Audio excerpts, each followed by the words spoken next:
Eh bien, donc, rebonjour une nouvelle fois. Je vous remercie d'être présent aujourd'hui. Donc, j'espère encore une fois que pour la suite, ça va bien fonctionner.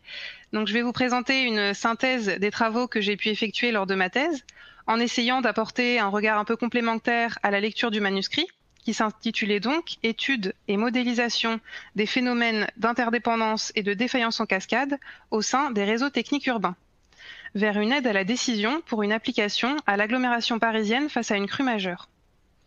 Donc la thèse a été effectuée à l'école doctorale Ville, Transport et Territoire de l'Université Paris-Est, au sein du laboratoire Laburba et également de l'école des ingénieurs de la ville de Paris.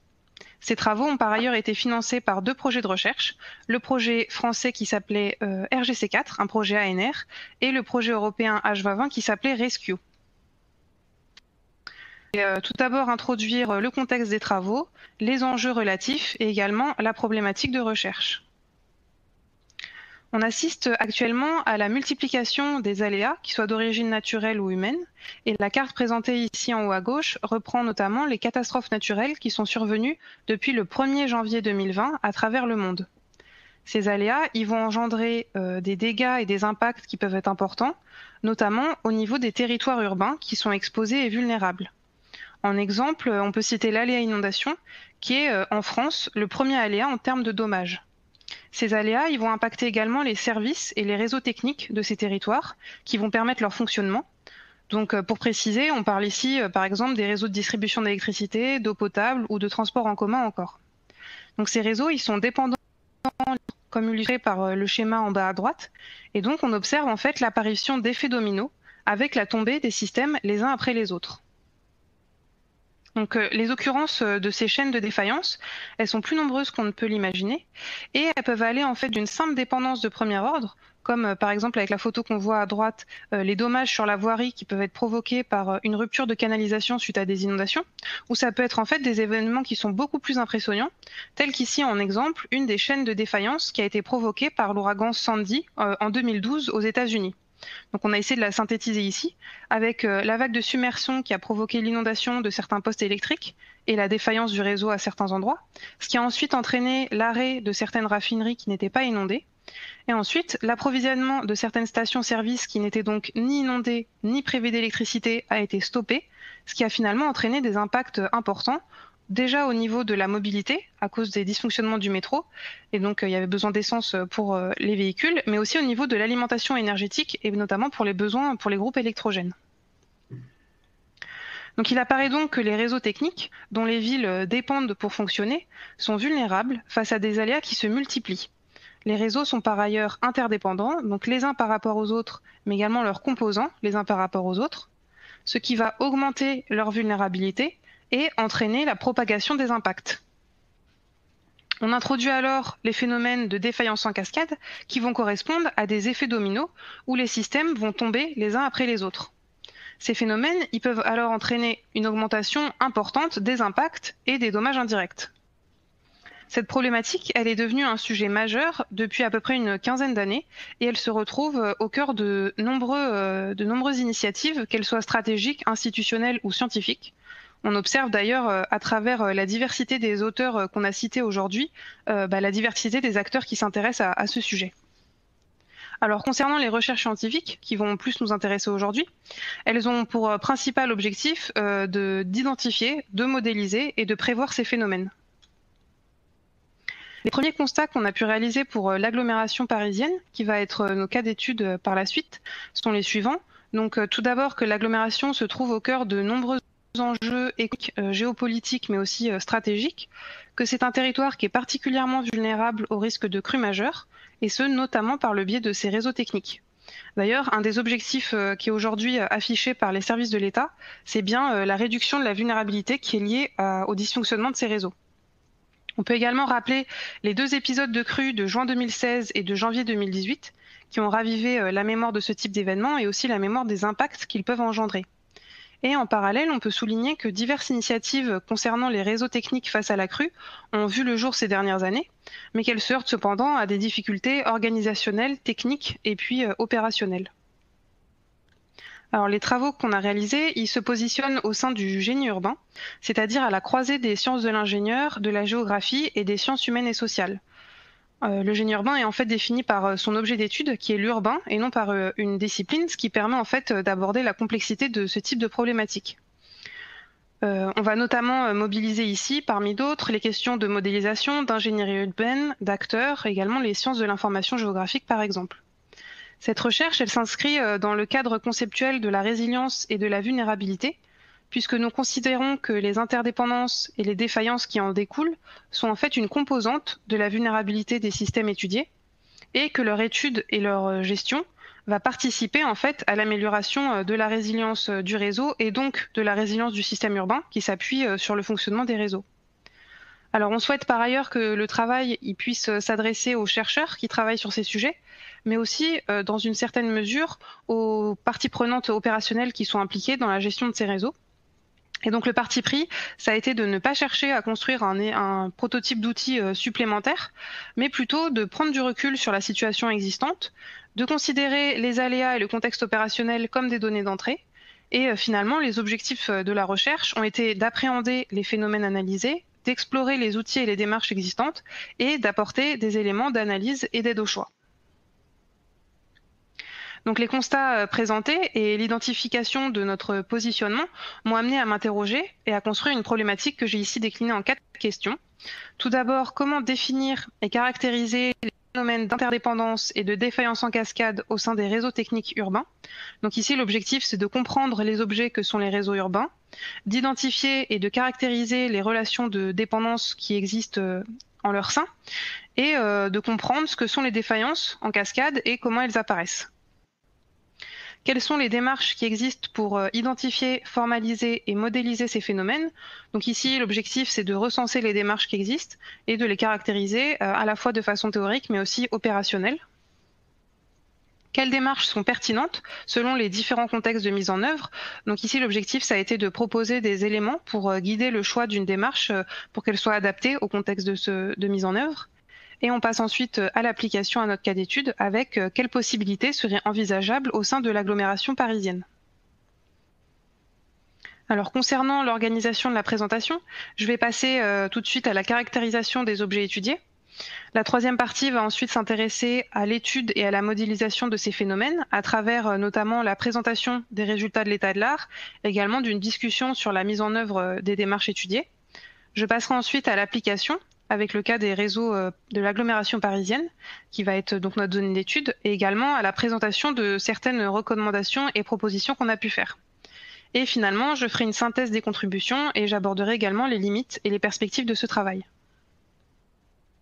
Donc je vais passer ici à l'analyse des objets que sont les réseaux techniques et également des phénomènes étudiés, donc les interdépendances et les défaillances en cascade, en débutant par la définition des réseaux techniques urbains.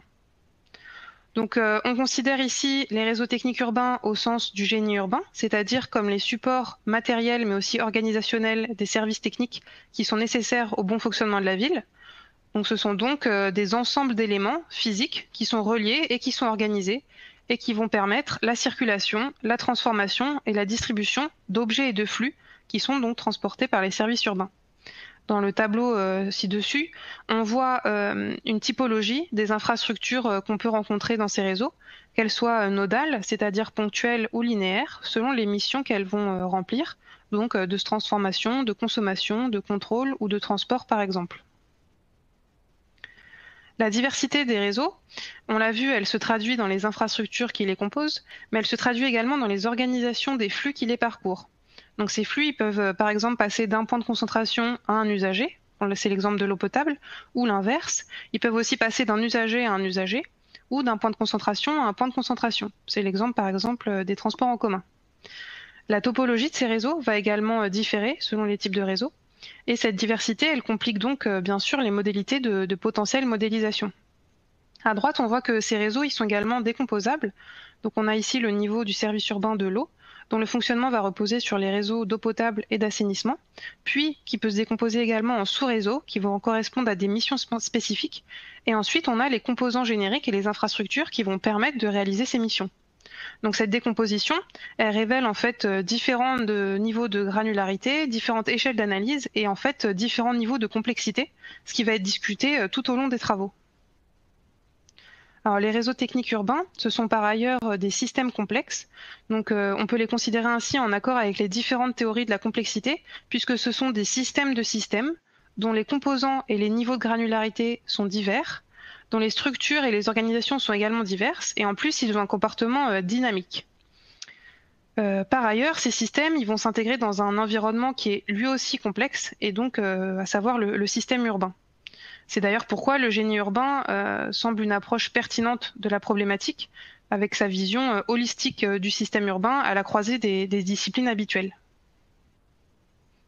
Alors on a fait le choix de considérer dans ces travaux les dépendances à d'autres systèmes comme une composante en fait de la vulnérabilité des réseaux techniques urbains et donc de leurs sous-systèmes, au même titre que l'exposition aux aléas, la vulnérabilité intrinsèque ou encore l'existence ou non d'alternatives de fonctionnement.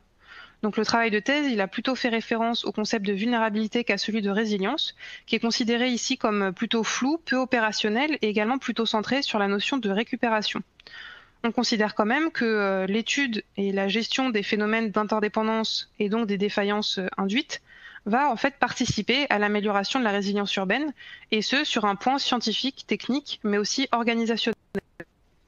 Donc on a finalement choisi de mettre la vulnérabilité au centre, et plus particulièrement une des dimensions de cette vulnérabilité, que sont les dépendances, et de considérer la résilience plutôt comme un cadre de pensée.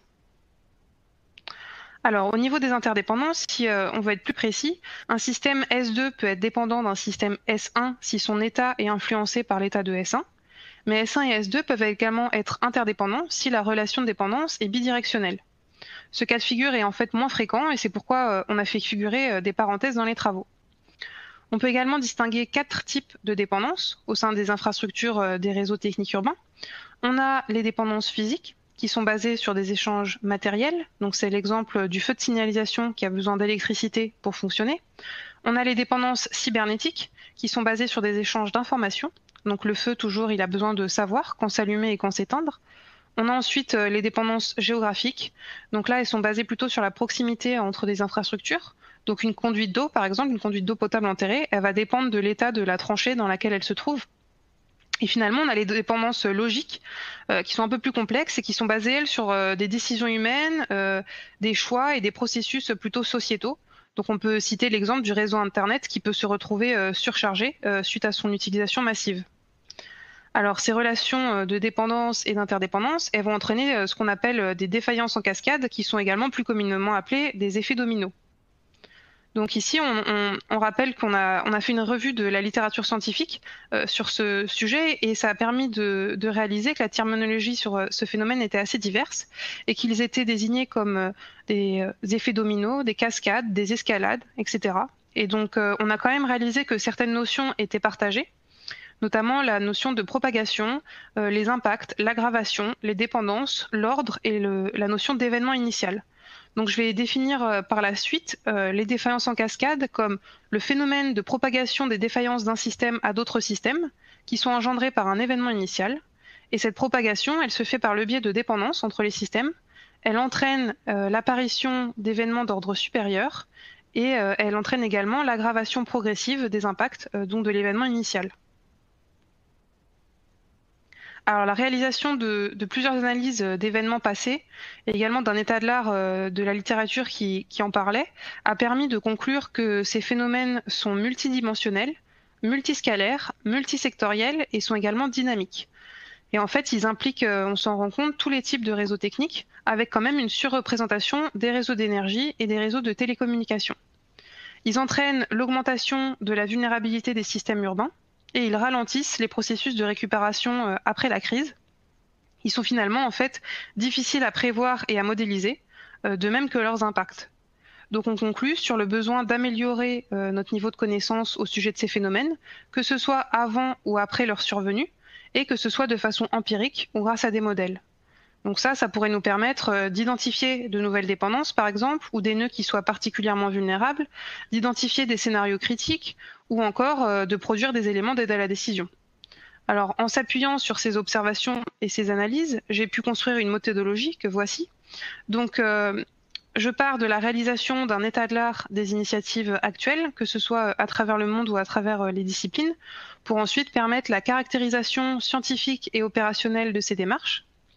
On passe ensuite à la proposition d'une typologie et également à l'analyse des processus de mise en œuvre opérationnelle de celle-ci pour finalement proposer des profils types de démarches selon les contextes.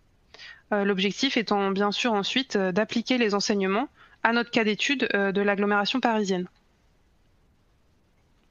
Le travail s'est ensuite concentré sur les moyens d'étudier et de modéliser ces phénomènes d'interdépendance et de différence en cascade, donc en débutant bien sûr par l'état de l'art.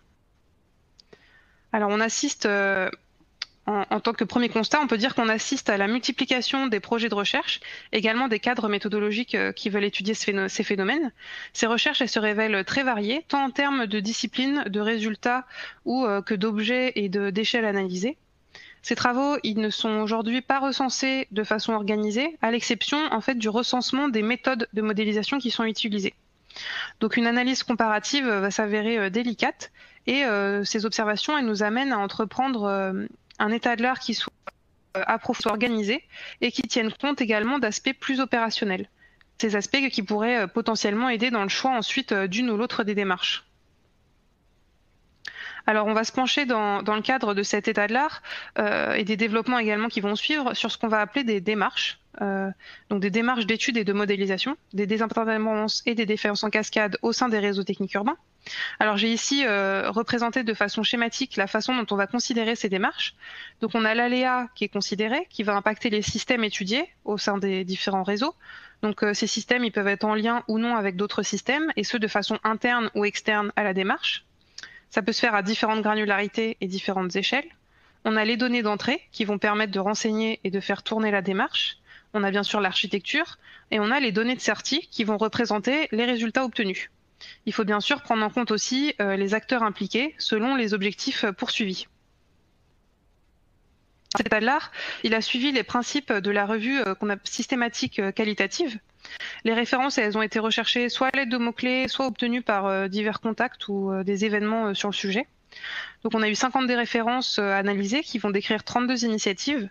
Et ces initiatives, elles ont été sélectionnées pour obtenir une diversité représentative, enfin voulue représentative, des types de techniques utilisées. Donc en accord avec les différentes classifications existantes à ce sujet. Et donc la sélection n'est pas exhaustive. Alors le tableau à droite, il reprend les références qu'on a analysées selon les techniques utilisées. La légende est ici indiquée en bas à gauche. Donc que ce soit par exemple des méthodes empiriques, des systèmes multi-agents, la théorie des graphes, des bases de données ou une combinaison par exemple. Donc là, si on veut lire la première ligne du tableau que j'ai surlignée en orange, celle-ci indique que la démarche qui a été développée par Apostolakis et Lemon va combiner un modèle fonctionnel et la théorie des graphes.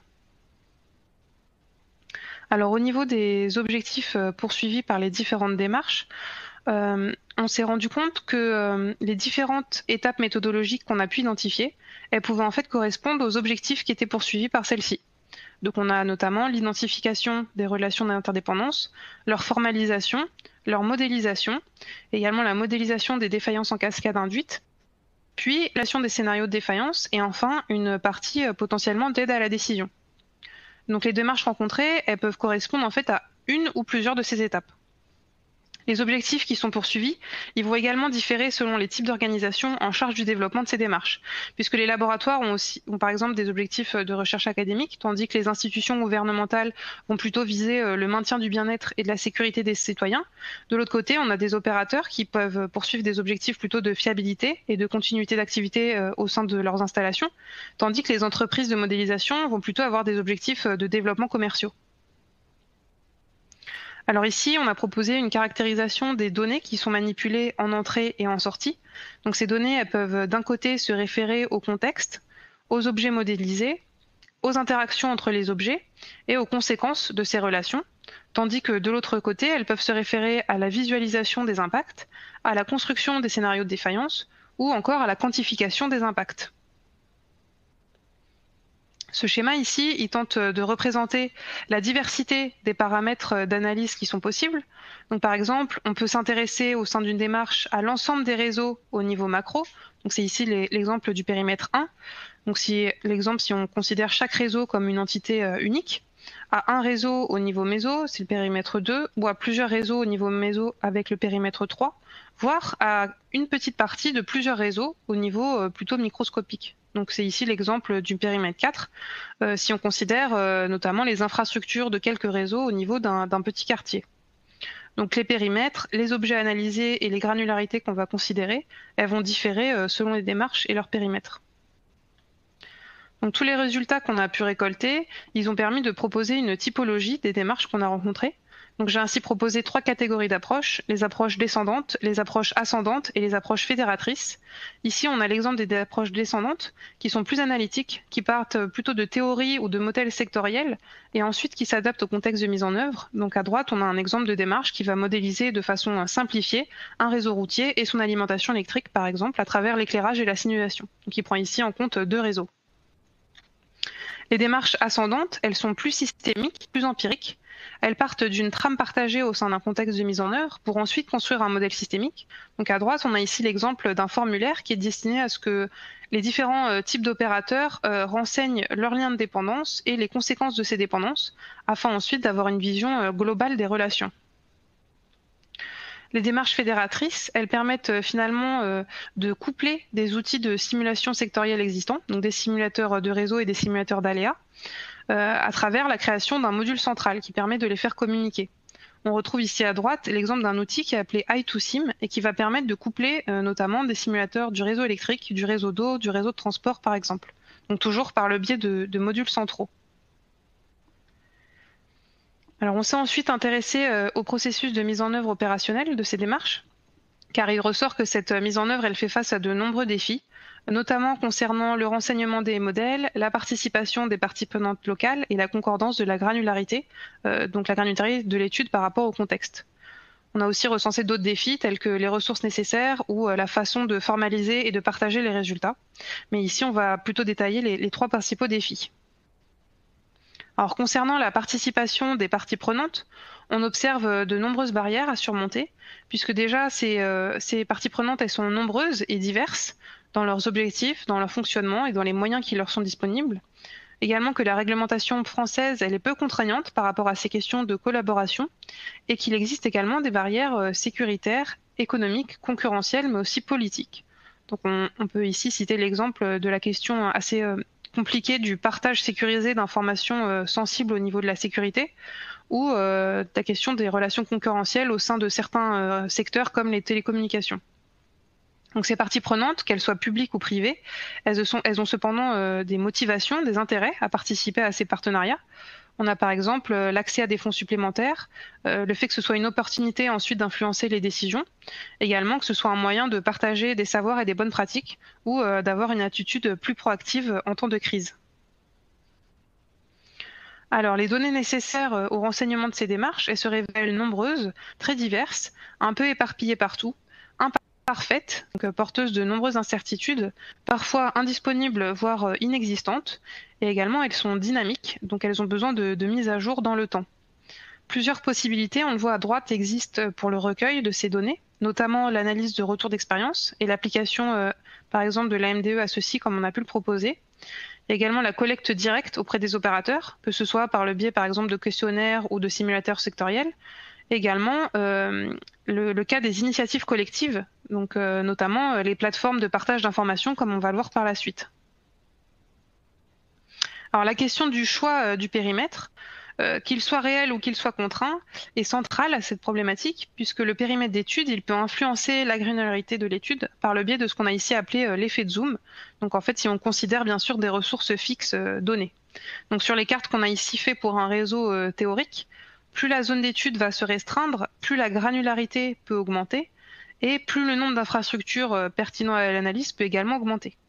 On note quand même qu'il faut toujours considérer les liens avec l'extérieur de la zone pour conserver une vision un peu pertinente.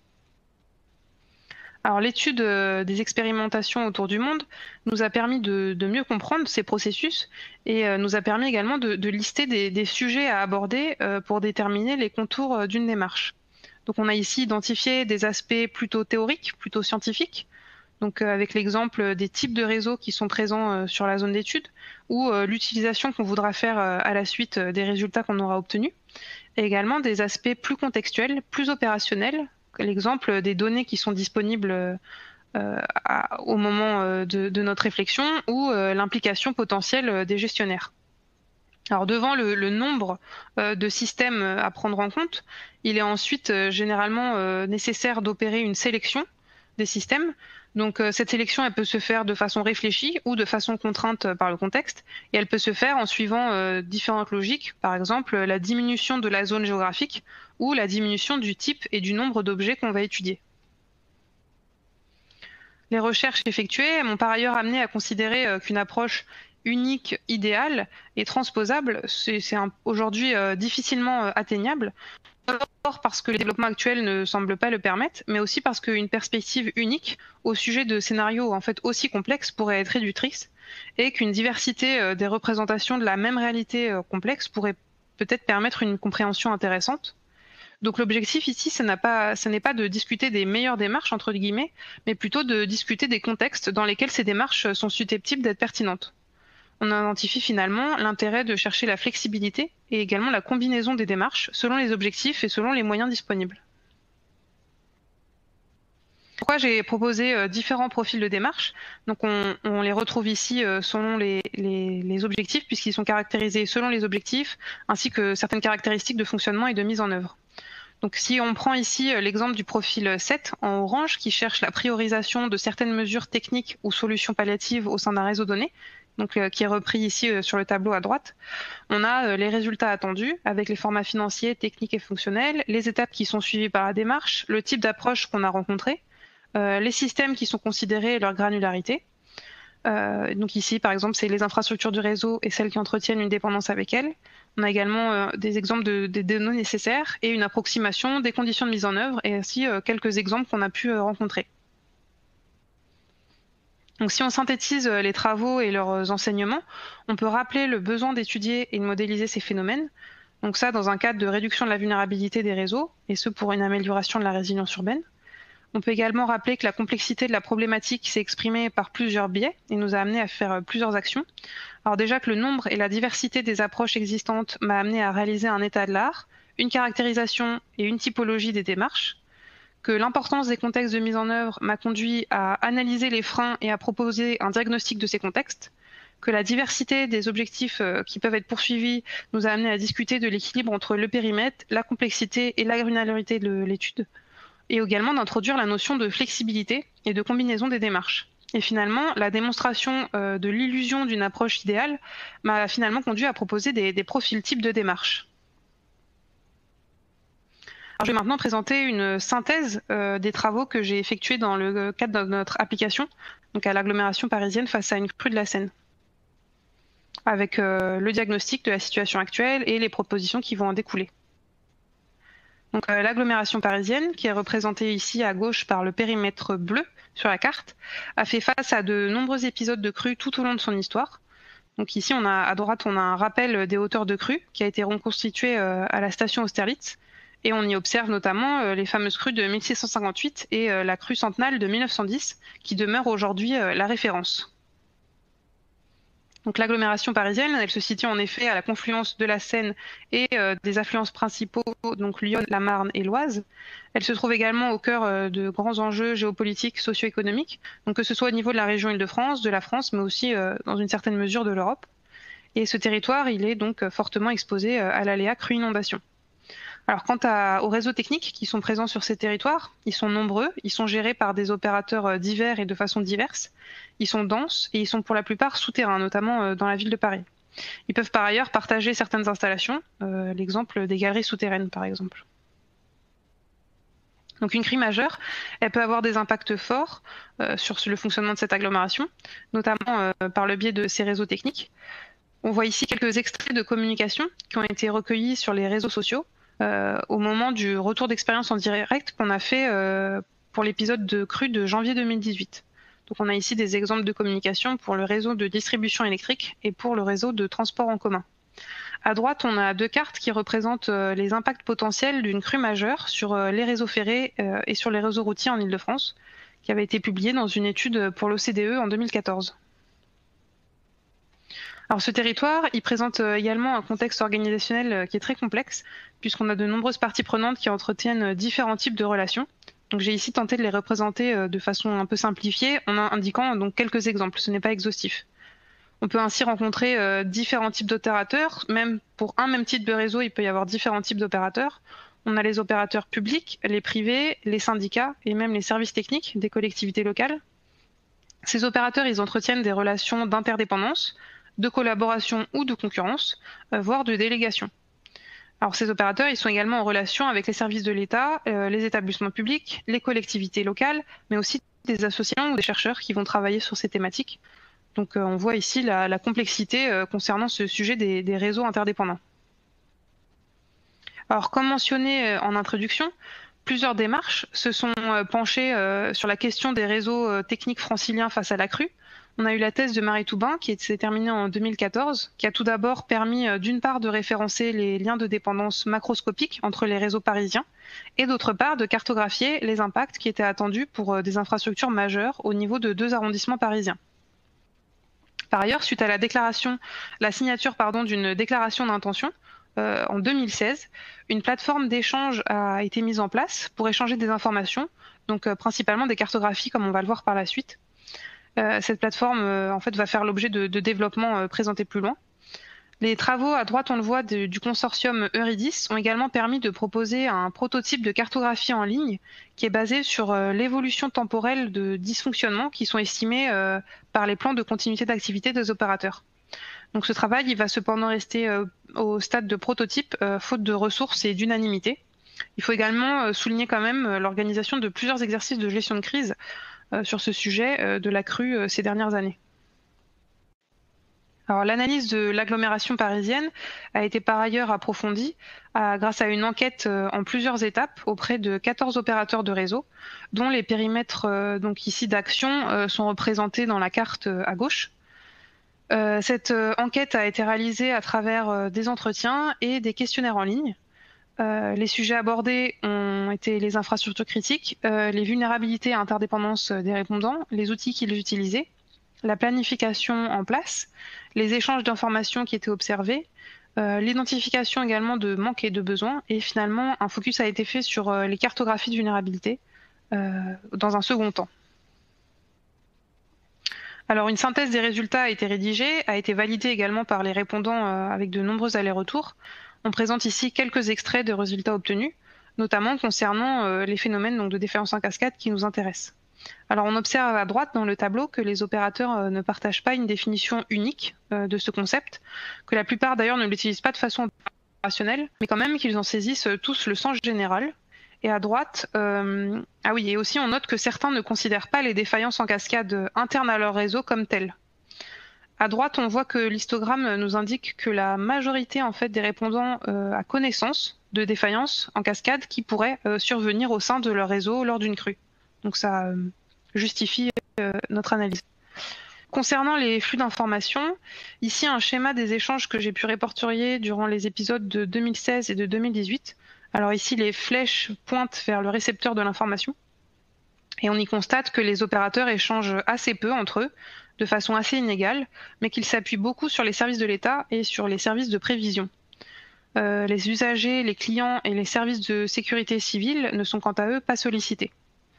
Alors à droite, on observe que les paramètres qui sont pris en compte lors de l'estimation des vulnérabilités en cas d'inondation se résument pour la majorité à la position et à l'altitude des infrastructures, ce qui met en doute le degré de précision, que ce soit de façon trop pessimiste si des protections ne sont pas prises en compte et déjà en place, ou que ce soit de façon trop optimiste si une vulnérabilité autre que la submersion existe. Alors l'application de notre grille d'analyse nous a amené à proposer 2 types de profils de démarche qui pourraient se révéler pertinents et également qui seraient facilement applicables avec les ressources et les données disponibles aujourd'hui. Donc tout d'abord une démarche qui viserait à réaliser un diagnostic global des réseaux techniques et à identifier de nouvelles interdépendances, et une autre qui viserait plutôt à identifier des zones géographiques sensibles et vulnérables à un événement initiateur, donc qui serait ici bien sûr la crue majeure. Donc ces 2 profils, ils ont fait ensuite l'objet de certaines propositions et de recommandations pour de potentielles expérimentations futures. Ça va tourner notamment autour de retours d'expérience qui soient concentrés sur les réseaux et également des cartographies de vulnérabilité, donc sur lesquelles on va se concentrer aujourd'hui.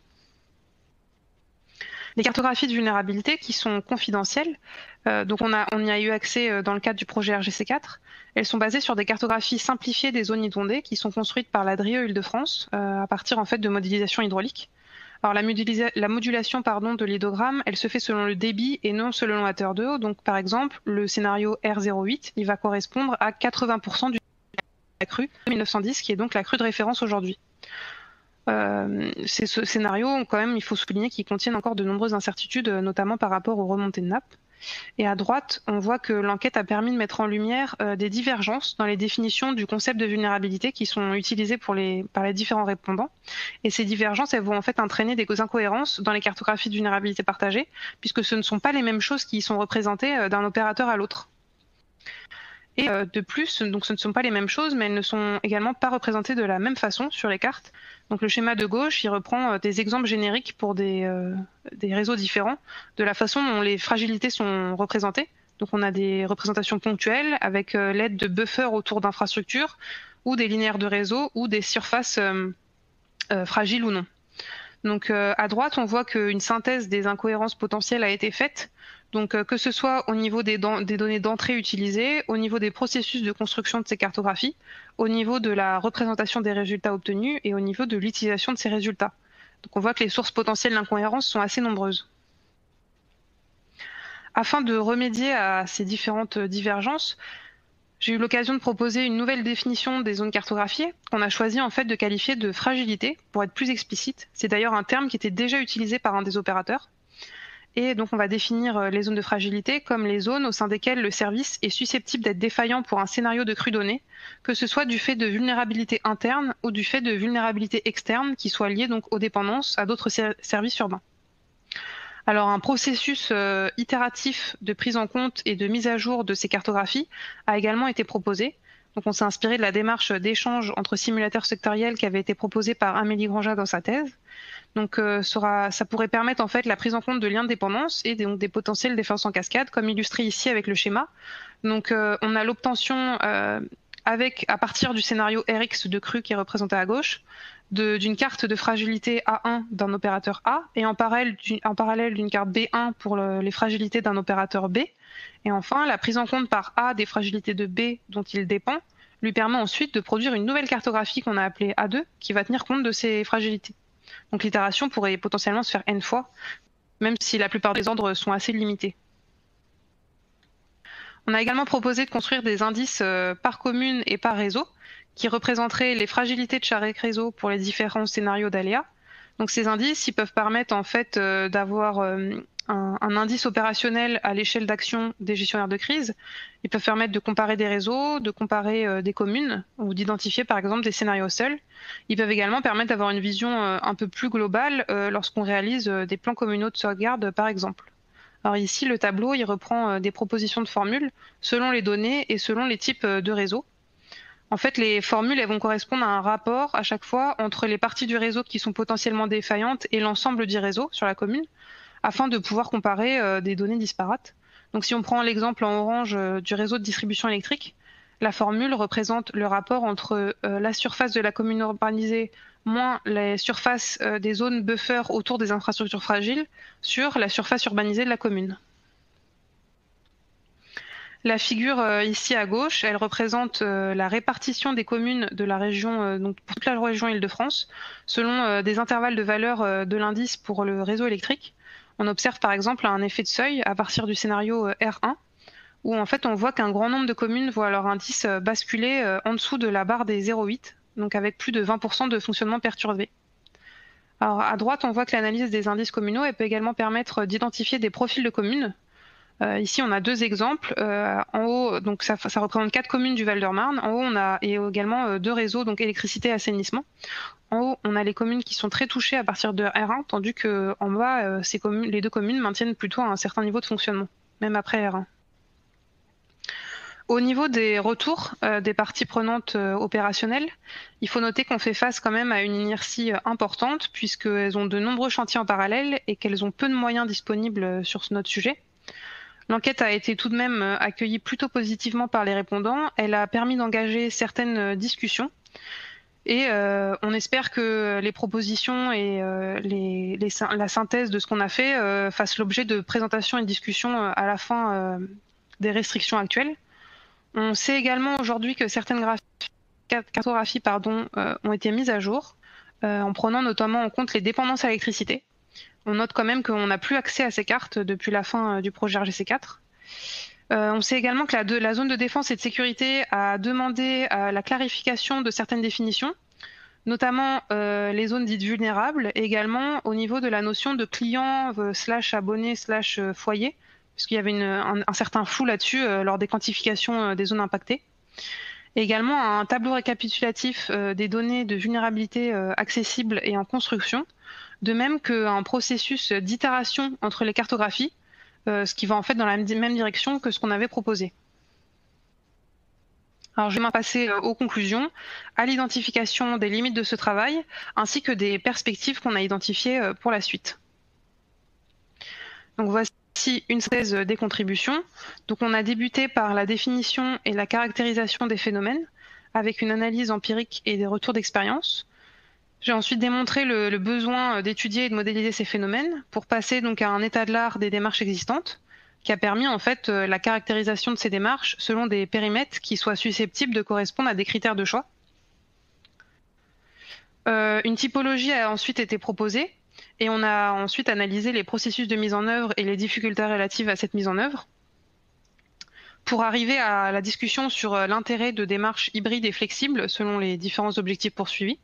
Et on a finalement proposé plusieurs profils types de démarches donc avec leur construction. On a ensuite passé à l'application au cas des réseaux de l'agglomération parisienne, avec le diagnostic de la situation, également l'émission de certaines propositions concernant notamment les cartographies, des indices communaux et des retours d'expérience. Finalement, ce travail a permis de préciser aussi les besoins prévisibles pour une potentielle démarche plus substantielle. Alors au niveau des limites que le travail connaît, donc j'ai essayé de les lister ici. Tout d'abord, j'ai fait le choix de placer la vulnérabilité au centre des réflexions, plus particulièrement la dimension relative aux dépendances.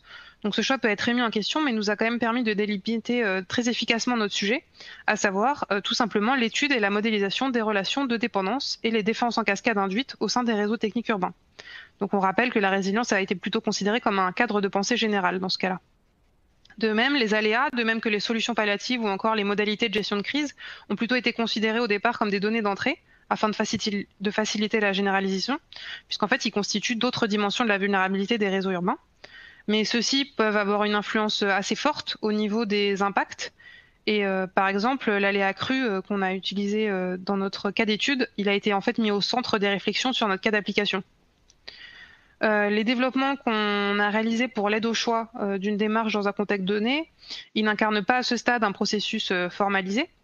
Et finalement, on n'a pas eu le temps et l'occasion de collecter de retours officiels formalisés de la part des parties prenantes, donc au niveau des propositions qu'on a effectuées.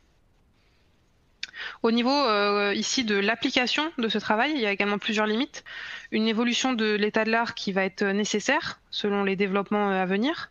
On a également réalisé l'importance des contacts établis avec les développeurs de certaines solutions existantes, donc dans le choix d'une démarche, c'est-à-dire que ce processus ne respecte pas toujours une réflexion formalisée. Et pour finir, il faut souligner la difficulté de collaboration et de transfert des résultats vers des parties prenantes opérationnelles qui ne considèrent pas aujourd'hui encore pour certaines la problématique comme un enjeu majeur, et ce, notamment faute d'obligations légales ou d'obligations contractuelles, et également par manque de modèle économique pour y allouer des ressources spécifiques. Donc différentes perspectives finalement sont envisageables pour ces travaux. Donc tout d'abord, ce travail peut incarner une première étape pour aider dans le choix d'une démarche dans un contexte donné. On peut également imaginer de poursuivre et de consolider ce travail au niveau de l'agglomération parisienne, notamment avec le lancement d'expérimentations. Également, une application à d'autres terrains d'études pourrait être faite pour tester la réplicabilité de la méthodologie. Et il serait également intéressant d'approfondir les réflexions, que ce soit au niveau de la réglementation, donc avec la question des appels d'offres ou des obligations contractuelles, et également sur la question de l'instrumentation des réseaux. J'ai terminé mon exposé, je vous remercie de votre attention et donc je me tiens prête à répondre à vos questions.